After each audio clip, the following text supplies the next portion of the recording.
In 1970, a young Green Beret stepped off a helicopter into the Laotian jungle. Officially, he was never there. The mission didn't exist. The country wasn't at war. And when he died 3 hours later, ambushed by North Vietnamese regulars, the United States Army told his family he was killed in South Vietnam, a lie they would maintain for 23 years. His name was on a casualty list. But his mission was buried in a vault labeled Top Secret, MACV-SOG. This is the story of America's most dangerous military unit, a group of soldiers who fought a war the government refused to acknowledge, in countries we swore we weren't invading, against an enemy we claimed wasn't there. And for decades, the US Army never talked about it. To understand MACV-SOG, you need to understand the impossible situation America faced in Vietnam by 1964. The enemy, the North Vietnamese Army and Viet Cong, weren't just operating in South Vietnam. They were using neighboring Laos and Cambodia as highways. The Ho Chi Minh Trail, a vast network of roads and paths running through these neutral countries, funneled troops, weapons, and supplies south. Thousands of tons of ammunition, tens of thousands of soldiers, all moving through countries where America had publicly promised not to conduct military operations. This was the problem. How do you stop an enemy who's hiding in a sanctuary you've sworn not to touch? The answer came in January 1964 when the Pentagon created something entirely new. Military Assistance Command, Vietnam, Studies and Observations Group. The name was deliberately boring, bureaucratic, forgettable. It was designed that way. Because MACV-SOG wasn't a research unit, it was the most elite, most secretive, and most lethal special operations force America had ever created. Its mission, cross-border operations into Laos, Cambodia, and even North Vietnam. Intelligence gathering, sabotage, prisoner snatches, assassination, and all of it completely deniable. If you were captured, the US government would disavow you. If you died, your family might never know where you.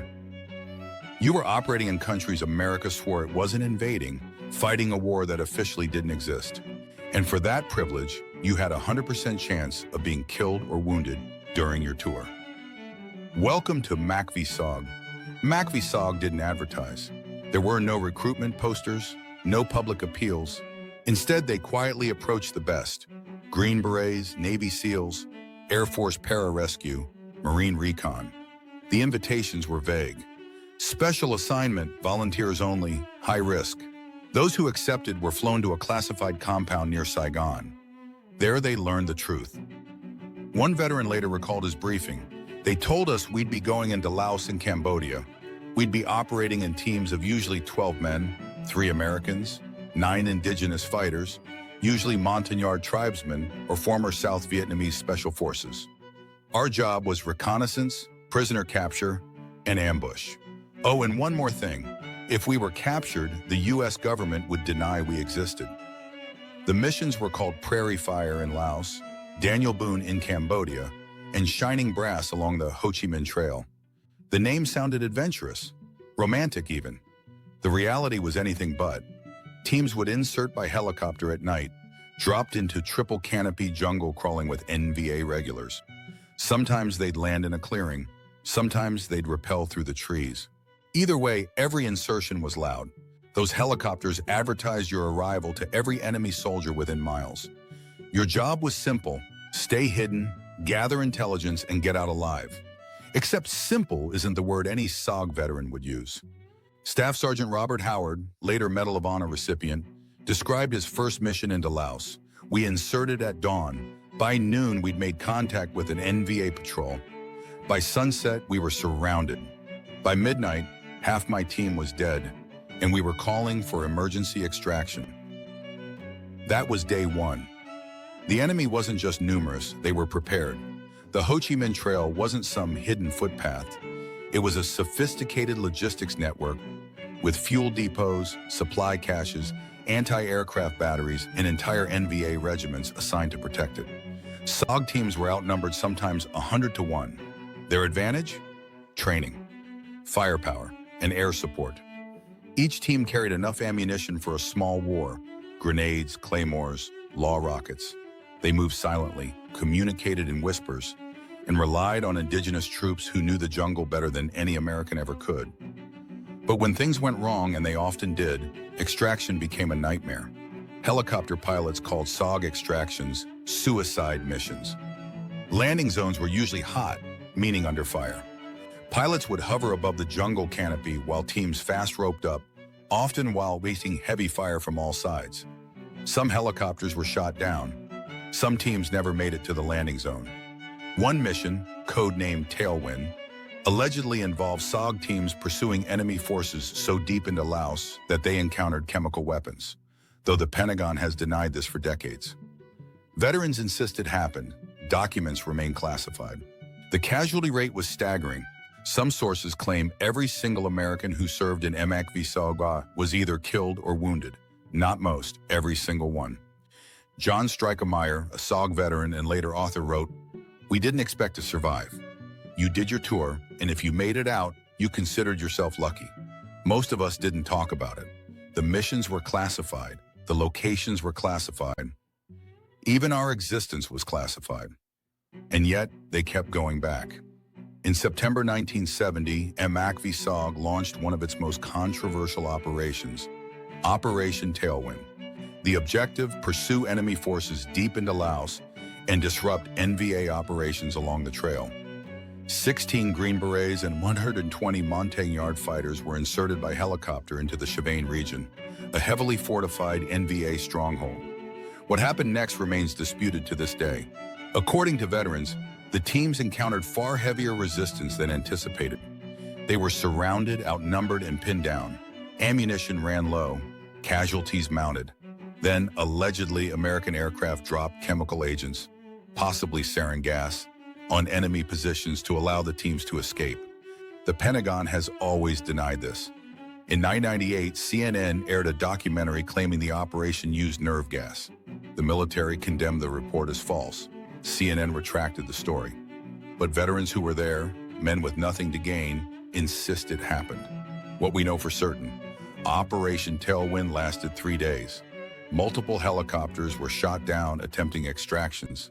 Several Americans died. Many more were wounded. And when it was over, the US government said nothing. The mission remained classified for decades. The families of those who died received folded flags and vague explanations. The soldiers who survived carried memories they weren't allowed to share. John Plaster, a SOG veteran and historian, wrote, "Tailwind was the kind of mission that showed what SOG really was. Elite soldiers doing impossible things in places they weren't supposed to be, and then being told to forget it ever happened." By the time MACV-SOG was officially disbanded in 1972, it had conducted thousands of missions into Laos, Cambodia, and North Vietnam. The exact number remains classified. What we do know, the unit earned more medals of honor per capita than any other American unit in Vietnam. It also suffered the highest casualty rate. Men like Robert Howard, who was wounded 14 times and earned the Medal of Honor, or Franklin Miller, killed during a prisoner snatch operation and whose body wasn't recovered for years, or Jerry Shriver, known as Mad Dog, who disappeared during a mission in Cambodia and was never found. For decades, the government refused to acknowledge where these men had fought or how they died. Families were told their sons, husbands, and fathers died in South Vietnam, even when they'd actually been killed in Laos or Cambodia. The truth remained locked in classified files. It wasn't until 1997, 25 years after MACV-SOG was disbanded, that some of these records were declassified. Even today, entire missions remain redacted. Why the secrecy? Partly legal. The US had signed international agreements promising not to conduct military operations in Laos and Cambodia. Admitting MACV-SOG's existence would have been an admission of treaty violations. Partly political. The American public was already divided over Vietnam. Revealing a secret war in 2 additional countries would have been explosive. And partly operational. The techniques, tactics, and intelligence methods SOG pioneered are still used by special operations forces today. But for the men who served, the secrecy felt like betrayal.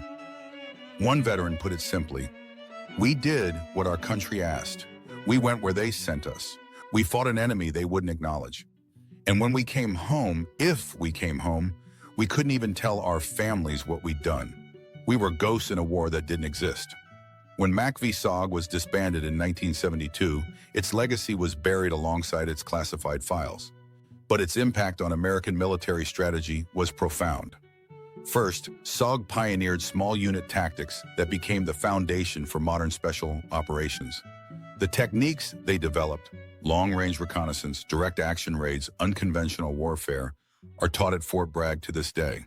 Second, SOG proved that highly trained small teams, properly supported, could operate deep behind enemy lines and survive. This doctrine shaped Delta Force, SEAL Team 6, and modern special mission units. Third, SOG's failures taught painful lessons. The challenges of extraction, the limitations of air support in mountainous jungle, and the political consequences of covert operations all influenced how the U.S. military approaches special operations today. But perhaps the most important legacy is what MACV-SOG revealed about the nature of secret warfare. These were soldiers ordered to fight a war their country wouldn't acknowledge, in places it swore it wasn't invading, against an enemy it claimed wasn't there. When they succeeded, nobody celebrated. When they failed, nobody mourned publicly. They operated in the shadows by necessity, but also by design.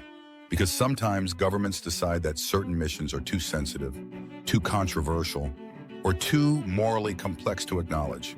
And when that happens, they send soldiers like those in MACV-SOG, men willing to fight wars that don't officially exist, knowing they might die in countries their families will never be told about. Today, MACV-SOG veterans are finally receiving recognition. Memorials have been erected, books have been written, some classified records have been released. But even now, the US Army doesn't talk openly about a MACV-SOG, because some missions, it seems, are too sensitive to fully acknowledge, even 50 years later. In 2020, a small ceremony was held at Fort Bragg. A memorial wall was unveiled, engraved with the names of 336 Americans killed during MACV-SOG operations. Families came, sons and daughters who'd grown up wondering where their fathers really died. Wives who'd been told vague stories about classified missions. Brothers who'd known something wasn't right about the official explanations. For many, it was the first time they'd seen their loved one's true mission acknowledged. One daughter, whose father had been killed in Laos in 1968, said this, "For 52 years, I believed my dad died in South Vietnam. That's what the Army told us. That's what's on his gravestone." But standing here today, seeing his name on this wall, knowing the truth that he died on a secret mission trying to stop enemy supplies, it finally makes sense. He wasn't just a casualty of Vietnam. He was a warrior who did what his country asked, even when it meant fighting a war nobody could talk about. MACV-SOG represents something deeply complicated about military service. These men weren't fighting for glory. There was no glory in missions nobody could acknowledge. They weren't fighting for recognition. Their operations were classified.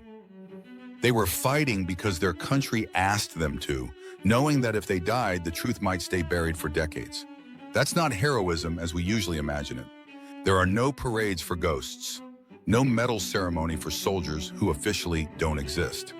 But it is perhaps the purest form of service, doing what's necessary even when nobody's watching, even when nobody can ever know.